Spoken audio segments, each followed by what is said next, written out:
Hey everyone, I'm Sarah with WTI, and if you're looking for some extra hydration in your water, whether it's to boost your mood or to recover from working out, I highly recommend this right here, which is the IQMIX. These are electrolytes, brain nutrients with 0 sugar and 1 carb. Now, I wasn't sure which flavor I was going to favor when I got this variety pack of 20 sticks. I have to tell you, there's no clear winner. All of the flavors are delicious. I love the fact that it's non-GMO, it's keto and paleo friendly, vegan and gluten-free, and it's made in the US.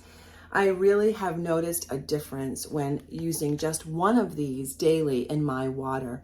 And the flavors are peach mango, blood orange, blueberry pomegranate, and lemon lime. And again, they're all delicious. I really enjoy drinking these, and the fact that you get these little packets that are so easy to take with you, whether you want to just drop one in your purse, put it in your gym bag.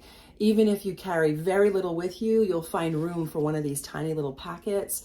And I have very much noticed a difference in my mood and my clarity. And I'm really impressed again with how flavorful these are. So I highly recommend giving them a try. And if you can't make up your mind, this variety pack is perfect for you. You get to try all 4 flavors. And that is my point of view.